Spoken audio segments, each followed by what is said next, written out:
cytospores, the most resistant to heat and chemicals. Right? Which, considering that they're made out of protein, is close to impossible to explain. Because protein is usually very sensitive to heat. You know, how easy is it to denature proteins? And these are proteins that occur naturally in the body. You know, so you would think they would be sensitive to elevated temperature. Not true. And they're also very resistant to chemicals. It's extremely unusual, highly stable protein. You know, almost possible to denature this protein. So since they have no nucleic acid, figuring out how they could replicate was pretty challenging. And we still don't really know all of the details, okay? As I said, these are proteins that are naturally present in all of your cells. And I think in all mammal cells anyway, maybe even more than that. Particularly abundant in nervous tissue like brain and spinal cord. Okay? And what's shown in this diagram is how do they replicate and how do they become pathogenic? How do they start causing disease? What you see in the first picture is the normal protein, which is designated by PRPC. Okay, that's the normal form of the prion protein, the little blue squares. Okay. Produced in the cell, they end up on the surface of the cell. Okay, that's basically where they are, where they're located on the cell. All right. This is an abnormal prion protein, designated PRPSC. The SC is for square. Okay, the little orange U-shaped one. That's an abnormal one. That's one that's capable of causing disease. Okay. Where that comes from, it's open to discussion. There's some indication it might arise through mutation. All right. There are genetic inherited prion diseases, okay, which probably arose from a mutation somewhere along the line. Okay. But there are also transmissible ones. There's some indication that prior infection with a virus can cause the formation of the abnormal prion protein. Okay. But in any event, once that abnormal one is present, okay, it attaches to a normal one and it transforms it into an abnormal one. All right? Those abnormal ones are released and they convert more. So you end up with more and more abnormal prion proteins. Right?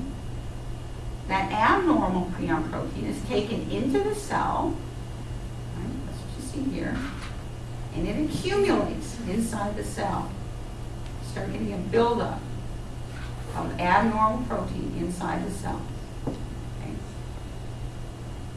And the result, okay, is death of the cell. Contents are transferred to lysosomes, it's broken down, but it causes the cells to die. Okay? It's most often manifested in brain tissue because these proteins are so abundant in brain tissue. So the brain tissue starts to die. And when it dies, you just get holes in the tissue where the cells have died. Okay. Some of the diseases are inherited, as I said, but others are transmissible. You know, we're talking about infectious diseases here, after all. But in either case, inherited or transmissible, they all cause these holes to form the brain. And the diseases are all called spongiform encephalopathies because the brain literally becomes spongy. If you look at a section of brain tissue under the microscope, it looks like a sponge. All of these diseases cause dementia. Well, yeah, if your brain turns into a sponge, all right? And they're all fatal. Examples of the transmissible ones, oh, and one inherited one.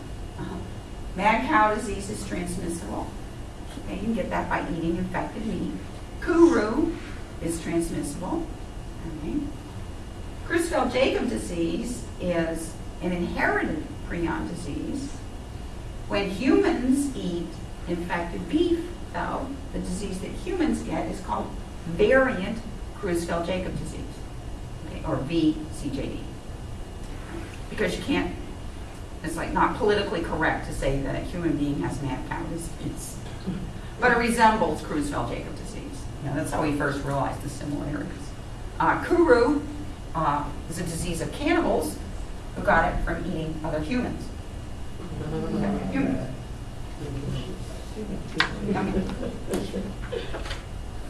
Doesn't that make them laugh?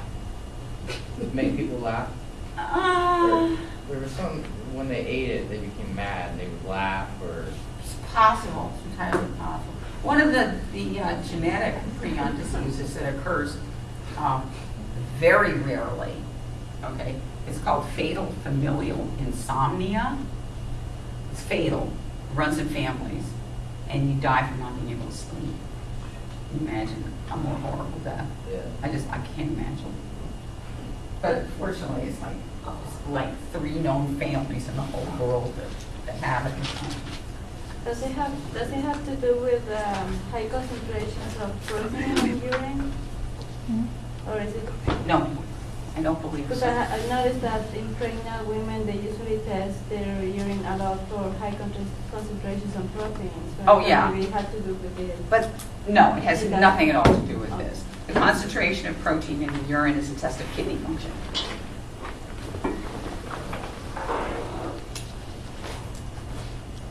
So one last note about this test. I'm really trying not to freak you out about this test. I know how tedious it is to study for.